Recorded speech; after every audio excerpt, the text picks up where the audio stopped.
Iraq has been reeling from unrest after the powerful Shia cleric Muqtada al-Sadr called for a revolution, taunting his Shia rivals and demanding sweeping changes to the current political system.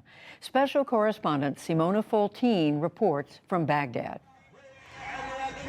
After 9 months of political deadlock to form a new government, Shia cleric Muqtada al-Sadr has taken his fight to the streets.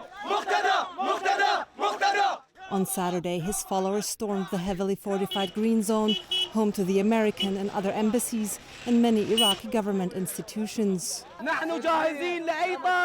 We are ready for any emergency that affects Iraq and the Iraqi people. We are following instructions. Maybe there will be a sit-in. Maybe we will withdraw. No one knows. Our leader, Muqtada al-Sadr, is the decision maker. And he decided to flex his populist muscle. The rioters laid siege to parliament to show their rejection of the post-2003 political order. The Iraqi parliament is just a succession of corrupt parties, gangs, and militias who are looking out for their followers, while the poor are struggling to survive. Ironically, Sadr has been part of the very system he now wants to upend. The descendant of an influential family of clerics, he first gained notoriety for fighting the American army following the 2003 invasion of Iraq, but then transformed his movement into a dominant political force. His party won last October's parliamentary election. In a bid to tighten his grip over the state, he broke with the previous custom of sharing power with other Shia parties, but ultimately failed to form a government. After months of fruitless negotiations, the mercurial cleric instructed his 73 members of parliament to resign, thus forfeiting his electoral victory in what some observers called a strategic mistake. Now his followers are occupying parliament and blocking the election of a new president and prime minister. Sadr may have officially withdrawn from the political process, but this protest is a reminder to his Shia rivals that he remains a pivotal figure in Iraqi politics, who commands a devout following of hundreds of thousands of Iraqis and one of the most powerful armed groups. On the opposing side is a grouping of Shia parties called the Coordination Framework.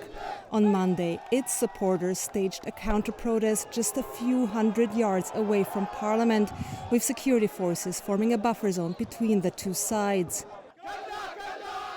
The framework includes Iran-aligned parties and former Prime Minister Nouri al-Maliki, who has been Sadr's arch-enemy ever since he launched a battle against Sadr's militia in 2008. The trigger for the Sadrist insurrection was the framework's impending nomination of Mohammed Shia al-Sudani as Prime Minister.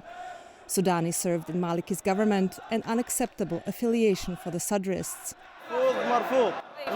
He is rejected. It's the corrupt ones who chose him, not the people. He has been part of this political system. I ask him what he thinks about the coordination framework. They don't represent the Shia, and they don't represent the Iraqi people. They represent only themselves. Prime Minister Mustafa al-Kadhimi, who rose to power with Sadr's backing, asked security forces to protect the crowds and appealed for calm. We must all cooperate to stop those who accelerate this sedition. And everyone must know very well that the fire of sedition will burn everyone. The framework's leadership has called for dialogue, which could pave the way for a compromise that would leave Kadhimi in office for another term. But with both sides armed to the teeth, there's fear that the tiniest spark could ignite violence. For the PBS NewsHour, I'm Simona Foltine in Baghdad.